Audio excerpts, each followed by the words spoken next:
ہم وہی کہیں گے جو ہمارا دین ہم کو بتاتا ہے. عمل کرو تو تمہارا بھلا ہے، نہیں کوئی عمل کرے تو نقصان ہمارا نہیں ہے، اسی کا نقصان. بسم اللہ الرحمن الرحیم. نحمده ونصلي ونسلم على رسوله الكريم، اما بعد فاعوذ باللہ من الشیطان الرجیم. بسم اللہ الرحمن الرحیم. شہر رمضان الذي انزل فيه القرآن هدى للناس وبينات من الهدى والفرقان. صدق اللہ العظیم. وبلغنا رسوله النبی الکریم ونحن على ذلك لمن الشاہدین والشاکرین والحمد للہ رب العالمین. بارگاہ رسالت مآب صلی اللہ علیہ وسلم میں بلند آواز سے محبت کے ساتھ درود و سلام کا نذرانہ پیش کر لیں. اللہم صلی علی سیدنا و مولانا محمد معدن الجود والکرم منبع العلم والحلم والحکم وبارک وسلم صلاة و سلاما علیک یا رسول اللہ صلی اللہ تعالی علیہ وسلم. نبی اور آل نبی کی بارگاہ میں حصول برکت کے لیے ایک مرتبہ اور پڑھ لیجئے. صلی اللہ علی النبی الامی وآلہ صلی اللہ علیہ وسلم صلاة و سلاما علیک یا رسول اللہ صلی اللہ تعالی علیہ وسلم. السلام علیکم ورحمۃ اللہ وبرکاتہ. ماہ رمضان شریف بہت قریب ہے اور اللہ تبارک و تعالیٰ کے فضل و کرم سے سرور کائنات صلی اللہ تعالیٰ علیہ وسلم کی نظر عنایت سے انشاءاللہ تعالیٰ بہت جلد ماہ رمضان اپنی تمام تر رحمتوں اور برکتوں کے ساتھ ہم پر سایہ فگن ہونے والا ہے. ماہ رمضان شریف یہ اللہ کا خاص مہینہ ہے، اس کا مہمان ہے. ماہ غفران بھی کہتے ہیں، ماہ صیام بھی کہتے ہیں کہ بخششوں کا مہینہ ہے، روزہ رکھنے کا مہینہ ہے. اس میں تلاوت قرآن لوگ کثرت سے کرتے ہیں تو ماہ تلاوت قرآن بھی کہتے ہیں. یعنی اس مہینے کے اندر بندے اللہ کی طرف زیادہ سبقت کرتے ہیں اور اللہ رب العزت کو یاد کرنے کی کوشش کرتے ہیں. آج کا عنوان جو ہے ماہ رمضان شریف کے حوالے سے ہے کہ ماہ رمضان میں کون سے ہم کام کریں جو ہمارے لیے زیادہ بہتر ہو. یقیناً یہ اللہ تبارک و تعالیٰ کا فضل و کرم ہے کہ وہ ہمیں زندگی میں دوبارہ پھر ماہ رمضان عطا فرما رہا ہے. تو ماہ رمضان شریف کو ہم اس طرح گزاریں اور ماہ رمضان شریف میں ہم ایسے کام کریں کہ ماہ رمضان شریف کے جانے کے بعد بھی ہمیں ماہ رمضان شریف کی یاد آنی چاہیے. اس حوالے سے کچھ خصوصی اعمال میں آج آپ کے سامنے پیش کروں گا. سب سے پہلا عمل جو ہمیں رمضان شریف کے اندر کرنا ہے بہت ہی پابندی کے ساتھ، وہ ہے روزہ. اس لیے کہ روزہ فرض ہے اور نبی کریم سید عالم صلی اللہ تعالی علیہ وسلم نے فرمایا انسان جو بھی نیک عمل کرتا ہے اس کا اجر اللہ تبارک و تعالی اسے 10 گنا سے لے کر کے 700 گنا تک عطا فرماتا ہے.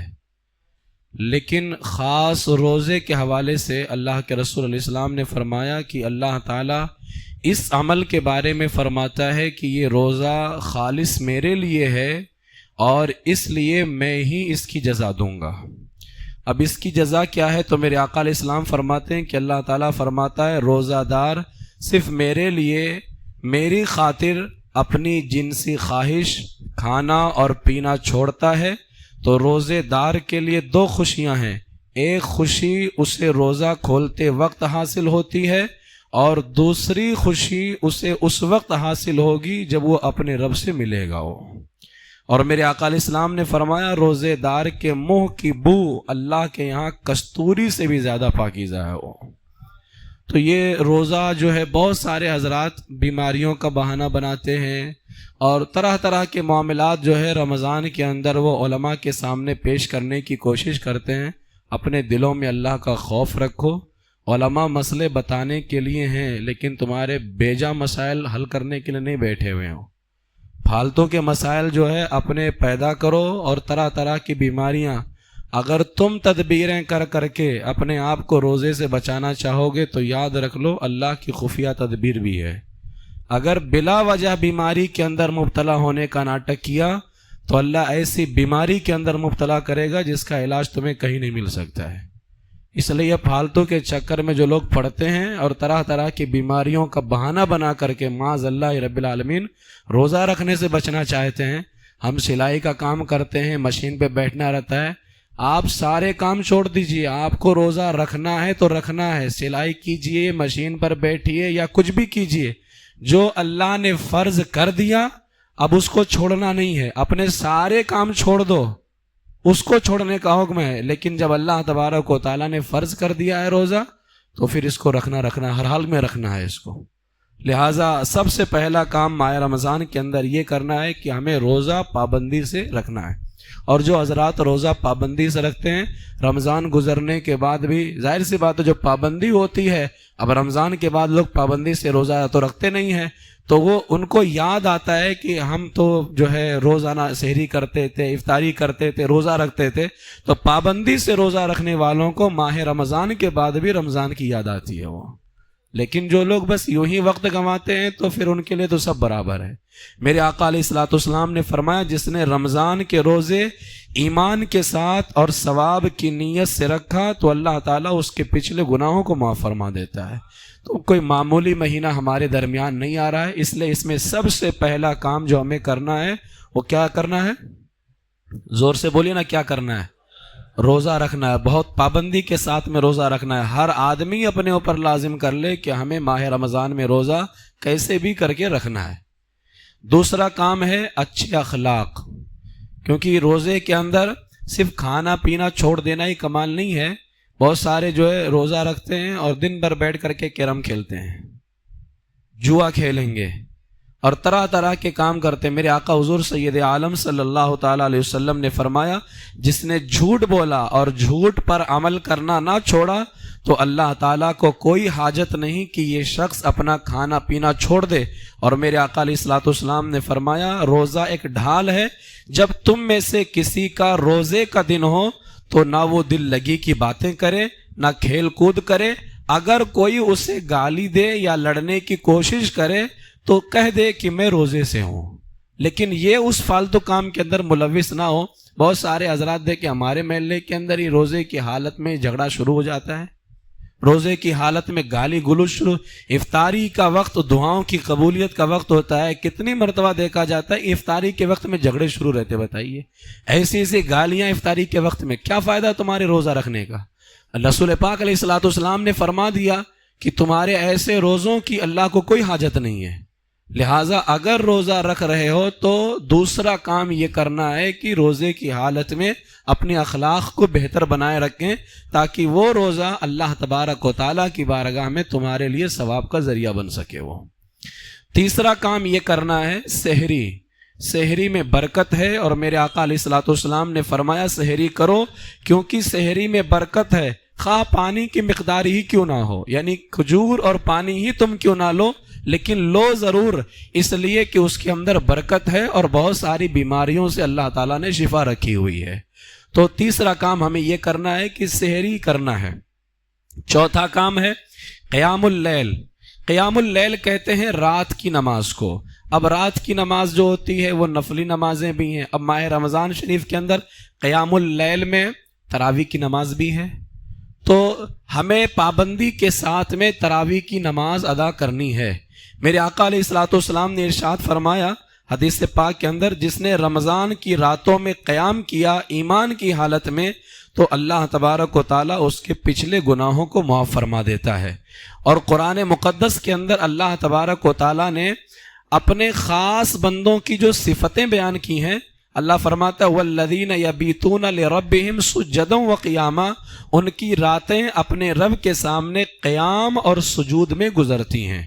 یعنی اللہ نے اپنے خاص بندوں کی جو صفت بیان کی ہے وہ یہ بیان کی کہ جو میرے خاص بندے ہوتے ہیں ان کی راتیں قیام میں اور سجدوں میں گزرتی ہیں، تو ہم اور مہینے اگر یہ اہتمام نہیں کر پاتے ہیں تو ماہ رمضان کے اندر کم سے کم ہم پوری رات نہیں تو 20 رکعت تراویح کے اندر ہم شامل ہو جائیں۔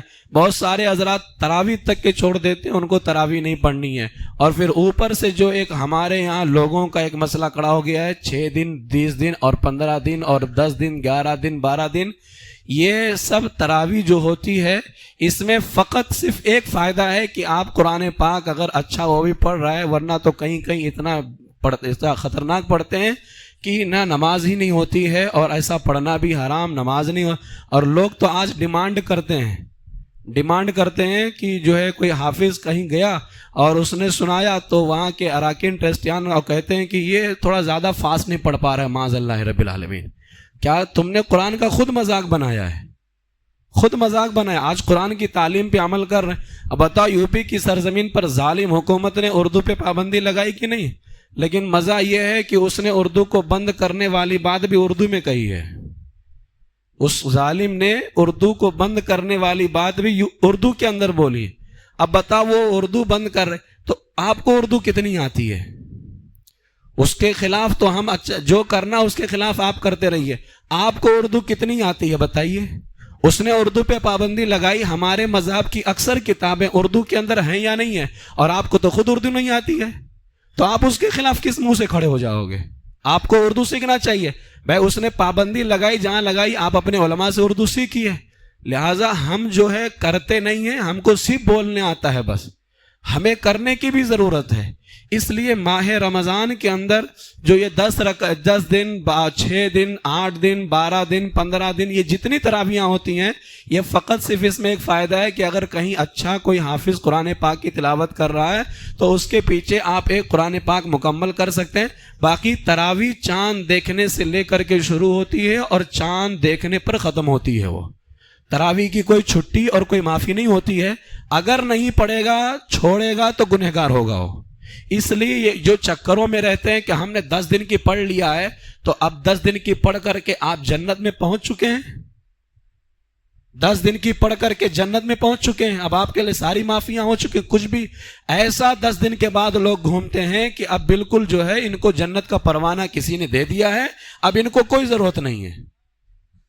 لہٰذا یہی وجہ ہے کہ یہ دوسری تراویحاں جو ہوتی ہیں نا، یہ پہلی تراویح کی اہمیت کم کر دیتی۔ جمعہ اور عیدین میں دوسری جماعت کی اجازت کیوں نہیں ہے؟ اس کی وجہ یہی ہے کہ پہلی جماعت کی اہمیت کم ہو جاتی ہے۔ اب دیکھیں جہاں پر 3 4 جماعتیں ہوتی ہیں، لوگ انتظار میں چلو آرام سے چلتے ہیں، دوسری جماعت تو ہے ہی ہے، دوسری جماعت چھوٹ گئی تیسری جماعت تو ہے ہی ہے، لیکن جب ایک جماعت رہے گی سب کو فکر رہے گی یار تیار ہو کر کے جلدی چلنا ہے مسجد کے اندر، اہمیت کم ہو جاتی ہے۔ اسی لیے جو ہے دوسری جماعت عید اور جمعہ وغیرہ کے لیے قاضی اسلام کی ضرورت پڑتی ہے تاکہ وہ اجازت دے، حالات کو دیکھتے ہوئے تب جا کر کے دوسری شروع کی جاتی ہے۔ تو یہ دوسری تراویحاں، یہ دوسری جماعتیں، یہ سب کے سب جو ہے ہمارے یہاں جو مسلمانوں کا اجتماع ہوتا تھا عبادت کے اندر، یہ اس کی اہمیت کو کم کر دیتی ہے۔ لہٰذا سب سے بہتر تو یہی ہے کہ آدمی سکون کے ساتھ 30 دن والی جو ہم تراویح ادا کرتے ہیں، یعنی 27 دن میں ہم قرآن پاک مکمل کرتے ہیں، اس کے اندر آدمی ادا کرے۔ لیکن اگر کوئی پڑھتا بھی ہے 6 دن 10 دن 11 دن 12 دن تو اس پر لازم و ضروری ہے کہ اگر وہ وہاں سے فارغ ہو چکا ہے تب بھی وہ 30 دن کی تراویح ادا کرے گا، اس پہ تراویح معاف نہیں۔ تو آپ تراویح کی پابندی کریں۔ 5واں کام یہ کرنا ہے کہ بہت بہتر موقع رہتا ہے کہ ہم نماز سحری کے لیے اٹھتے ہیں تو ہم سحری کرنے سے پہلے 2 رکعت نماز کم سے کم، زیادہ سے زیادہ 8 رکعت ہے، کم سے کم 2 رکعت نماز تہجد ادا فرما لیں۔ اس لیے بہت کاش کہ اس لیے کہ ہم کھانے کے، یقیناً سحری عبادت ہے، برکت ہے، لیکن ہم کھانے کے لیے اٹھ رہے ہیں تو اگر ہم اس نیت کے ساتھ اٹھیں کہ ہم اٹھیں گے سب سے پہلے اللہ کی عبادت کریں گے پھر کھائیں گے تو اللہ تبارک و تعالیٰ اس کھانے پر اور زیادہ ثواب عطا فرمائے گا۔ اور میرے آقا علیہ السلام نے فرمایا جو 2 رکعت نماز تہجد ادا کرتا ہے اس کے لیے دنیا اور دنیا کی ساری چیزوں سے بہتر اللہ تعالیٰ اس میں جمع فرما دیتا ہے۔ وہ یعنی سب سے بہتر اس کے لیے 2 رکعت نماز تہجد ہے۔ تو آپ کو 5واں کام یہ کرنا ہے کہ سحری کے لیے اٹھیں تو نماز تہجد ادا کریں۔ اگر رمضان کے بعد میں اللہ کرے یہ عادت بن گئی اور کسی نے رمضان کے بعد بھی تہجد پڑھنے کی عادت بنائے رکھی، جب تہجد کے لیے اٹھے گا تب اس کو رمضان کی یاد آئے گی کہ یہ ہم نے عادت رمضان میں بنائی تھی، اللہ تعالیٰ نے آج بھی باقی رکھا ہوا ہے۔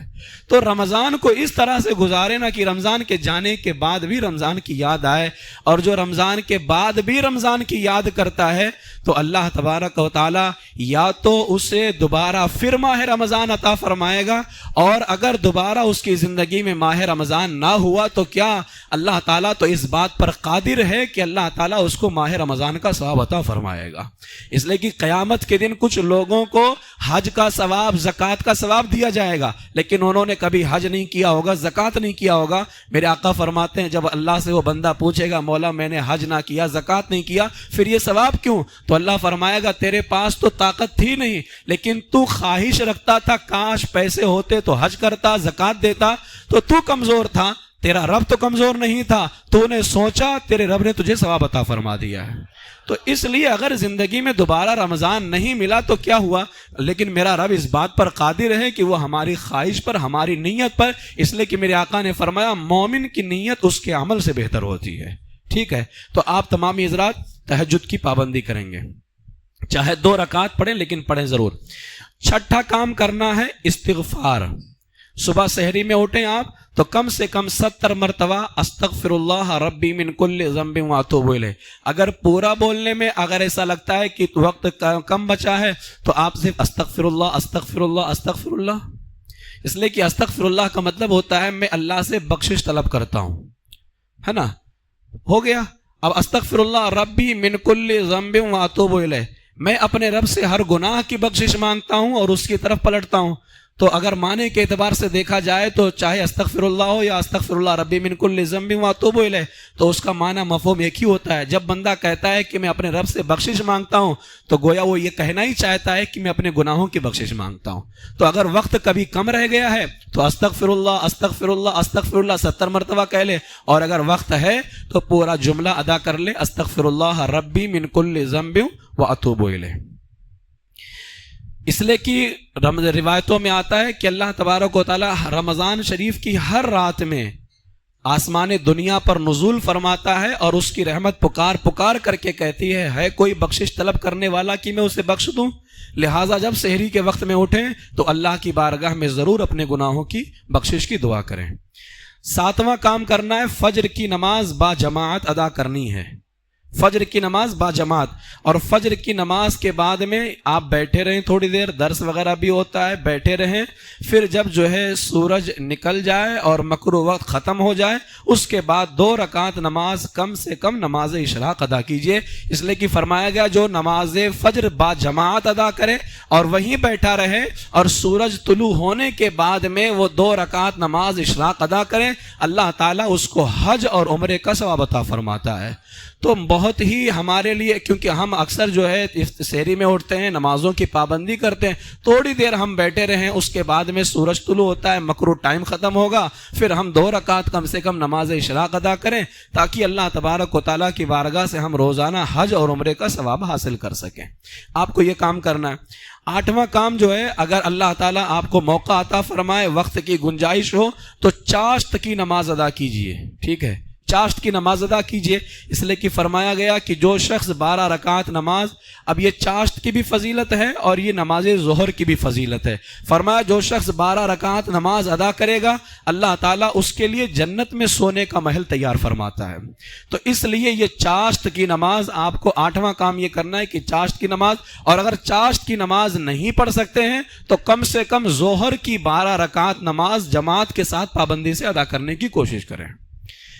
اس کے بعد میں 9واں کام یہ کرنا ہے کہ آپ کو صدقہ اور خیرات کثرت سے کرنا ہے۔ رمضان شریف کے اندر صدقہ اور خیرات، اس لیے کہ حدیث پاک میں آتا ہے، میرے آقا علیہ الصلوۃ والسلام حضرت عبداللہ ابن عباس فرماتے ہیں کہ رسول پاک علیہ السلام بھلائی کے کاموں میں سب سے زیادہ سخاوت کرنے والے تھے، اور آپ کی سب سے زیادہ سخاوت رمضان کے مہینے میں ہوتی تھی۔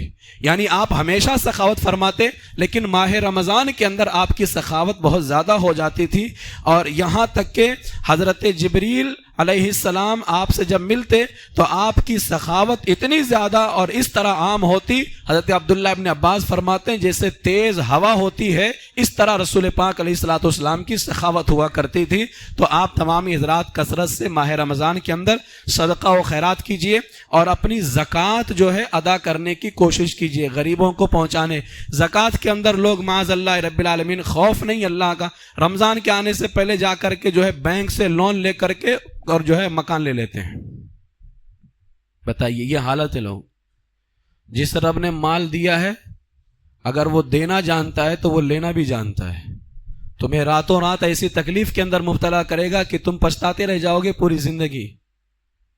رمضان شریف کے آنے سے پہلے لوگ جا کر کے سود لے کر کے، جبکہ سود لینا حرام ہے، اب اس کا نام انگریزی میں پڑ گیا لون تو وہ جائز ہو گیا، اور اردو میں تھا سود تو ناجائز رہا ہو، لون ہو گیا انگلش میں تو جائز ہو گیا۔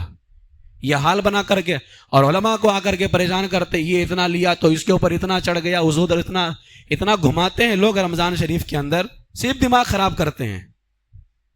اس لیے سود لینا حرام ہے۔ اگر اللہ تبارک و تعالیٰ نے مکان دے کر کے رکھا ہے، اچھا رمضان سے پہلے اکثر لوگ جو ہے مکان لیں گے، کہیں قرضہ دے دیں گے اور پھر کہیں گے کہ ہمارے اوپر اتنا قرضہ چڑھا ہوا ہے تو یہ مسئلہ ہے، بس کیسے بھی زکوٰۃ نہ دینا پڑے ان کو، بس کیسے بھی زکوٰۃ نہ دینا پڑے، اس لیے اپنے اوپر لازم کر لو۔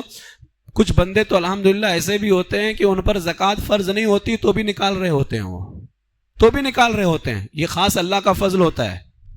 لہٰذا اپنے دل کے بارے میں اپنے دل کے بارے میں ذرا سوچو کہ ہمارا دل کتنا گندا ہو چکا ہے کہ ہم رمضان کے آنے سے پہلے کیسی کیسی حرکتیں کرتے ہیں۔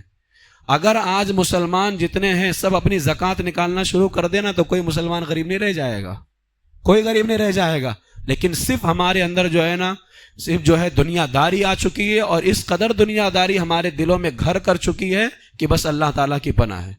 اس لیے اللہ کا خوف دل میں رکھیں اور ماہ رمضان کے اندر زکوٰۃ کم سے کم اپنی زکوٰۃ جو تمہارے اوپر فرض ہے وہ ضرور ادا کیجیے۔ اس کے علاوہ صدقہ خیرات کیجیے۔ 10واں کام آپ کو یہ کرنا ہے کہ روزہ افطار کرائیں۔ روزہ افطار کرانے پر بھی میرے آقا علیہ الصلوۃ والسلام نے فرمایا کہ اللہ تعالیٰ اس کے ثواب میں کمی کیے بغیر، یعنی روزہ رکھنے والے کے ثواب میں کوئی کمی نہیں ہوتی ہے، لیکن اللہ تبارک و تعالیٰ افطاری کرانے والے کو اس کے روزے کے برابر ثواب عطا فرماتا ہے۔ تو ماہ رمضان شریف کے اندر آپ جو ہے افطاری کرائیں۔ اور خاص اعلان آپ سے اس موقع پر کرنا چاہوں گا، بہت ساری خبریں آ رہی ہیں، وہ خبریں کہاں تک صحیح ہیں کہاں تک جھوٹ ہیں میرا رب بہتر جانے، لیکن خبریں آ رہی ہیں کہ کافروں کی سازش ہے کہ جیسے بہت سارے مسلمان یہاں وہاں رہتے ہیں تو کچھ کھجوریں دے دیتے ہیں، کوئی بھی بانٹ رہا ہوتا ہے لے کے کھا لیتے ہیں، ہرگز آپ مت کھائیے گا، ٹھیک ہے؟ اس وقت مسلمانوں کے خلاف بہت بڑی سازش تیار ہو رہی ہے۔ اب وہ جو خبریں آ رہی ہیں سچ ہیں یا جھوٹ ہیں میں نہیں جانتا، میرا رب بہتر جانے، لیکن احتیاط بہتر چیز ہے۔ اس لیے کہیں پر بھی سفر میں آپ جائیں یا کہیں پر جاتے ہیں، جیسے کام کاج اور کام سے آتے آتے تو آپ صبح جب کام کے لیے نکلتے ہو تو اور دنوں میں لنچ لے کر کے جا سکتے ہو، تو اس دن رمضان کے دن جو ہے کھجور اور پانی لے کر کے کیوں نہیں جا سکتے آپ؟ تو اپنا کھجور اور اپنا پانی اپنے پاس رکھیے۔ کسی بھی انجان آدمی کا دیا ہوا آپ ہرگز نہ سحری کے وقت لیں اور نہ افطاری کے وقت لیں۔ اگر آپ پہچانتے ہیں تو آپ اس سے قبول کر لیں تحفہ سمجھ کر کے، لیکن انجان آدمی کے ہاتھ سے ہرگز آپ نہ کھجور لیں نہ جو ہے کسی طرح کی، اس لیے کہ کافروں کی سازش، کافر بڑے مکار ہوتے ہیں، ان کی سازشوں سے اپنے آپ کو بچانے کی کوشش کرو، ٹھیک ہے؟ اس لیے تو روزہ افطار آپ کروائیں۔ 11واں کام کرنا ہے، ہر نماز کی پابندی جماعت کے ساتھ کرنی ہے۔ 12واں کام تلاوت قرآن کی کثرت کرنی ہے، کثرت سے زیادہ تلاوت قرآن کریں۔ میرے آقا علیہ الصلوۃ والسلام ماہ رمضان کے اندر پورا قرآن جبریل امین کو سنایا کرتے تھے، دور فرمایا کرتے تھے، حتیٰ کہ جس سال آپ کا وصال ہوا ہے اس سال رمضان میں آپ نے 2 مرتبہ جبریل امین کو پورا قرآن سنایا تھا۔ اس لیے قرآن پاک کی کثرت سے تلاوت کریں۔ ہماری عوام بھی الحمدللہ پڑھتے ہیں، لیکن اور زیادہ معمول بنائیں قرآن پاک کی تلاوت کرنے کی۔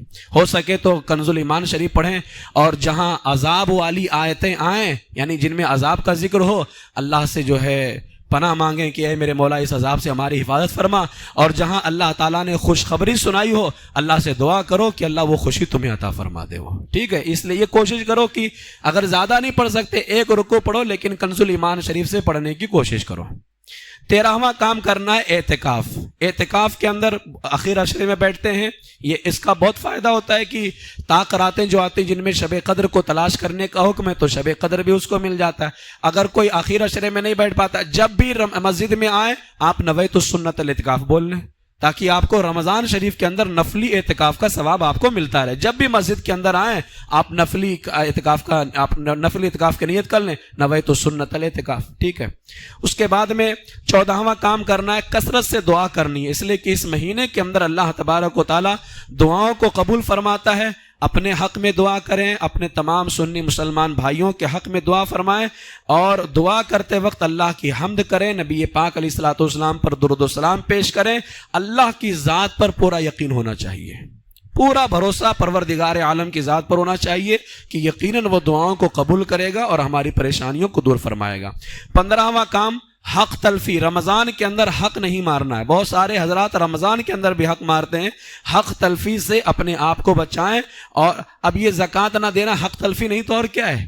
اس لیے کہ جو زکوٰۃ کا حصہ ہوتا ہے یہ ہمارے مال میں اللہ نے ہمارے غریب بھائیوں کا حق رکھا ہوتا ہے. بہت سارے حضرات سمجھتے ہیں ہم نے کہا کسی کو جھاپڑ مار کر کے چھینا ہے. جھاپڑ مار کر کے چھینا یہ حق مارنا نہیں ہوتا ہے. جو زکوٰۃ ادا نہیں کرتے یہ بھی حق مارنا ہوتا ہے. لہٰذا کسی کا بھی حق رمضان کے اندر ہرگز نہ مارے. 16واں کام بغض و عناد. بغض و عناد، اپنے مسلمان بھائی سے بغض یا حسد یا دل میں رنجش رکھنا، ایسے لوگوں کی اللہ تبارک و تعالی رمضان کے اندر بھی بخشش نہیں فرماتا ہے. رمضان جبکہ روزانہ 60,000 اللہ تبارک و تعالی جہنمیوں کو جہنم سے آزادی عطا فرماتا ہے. لیکن ایسے لوگ جن کے دلوں میں مسلمانوں کے حوالے سے بغض یا حسد یا رنجش ہو، ایسے لوگوں کو اللہ تبارک و تعالیٰ صرف شب برات میں ہی نہیں، رمضان کے اندر پورا مہینہ گزر جاتا ہے. اب روزانہ اللہ تعالیٰ 60,000 کو آزاد کرتا ہے، اور فرمایا جب عید کی رات آتی ہے سب ملا کر کے یعنی 18 لاکھ لوگوں کو اللہ تعالیٰ عید کی رات آزادی عطا فرماتا ہے. لیکن رنجش رکھنے والا، دشمنی رکھنے والا، اناد رکھنے والا، اللہ تعالیٰ اس کو نہیں بخشتا ہے. اب میں آپ سے بتانا، اگر ہم جیسے کمینوں، ہم مسلمان ہیں لیکن ہم گنہگار ہیں، اگر ہم جیسوں سے رنجش رکھنے والا رمضان میں نہیں بخشا جاتا ہے، شب برات میں نہیں بخشا جاتا ہے، تو صحابہ کرام کا بغض رکھنے والا کیسے بخشا جائے گا؟ امیر معاویہ کی دشمنی رکھنے والا کیسے بخشا جائے گا؟ لہٰذا ایسے جہنمی کتوں کو اپنے سے دور رکھو، ورنہ وہ تو بخشے نہیں جائیں گے، ساتھ ساتھ میں گیہوں کے ساتھ گن بھی پیسا جائے گا.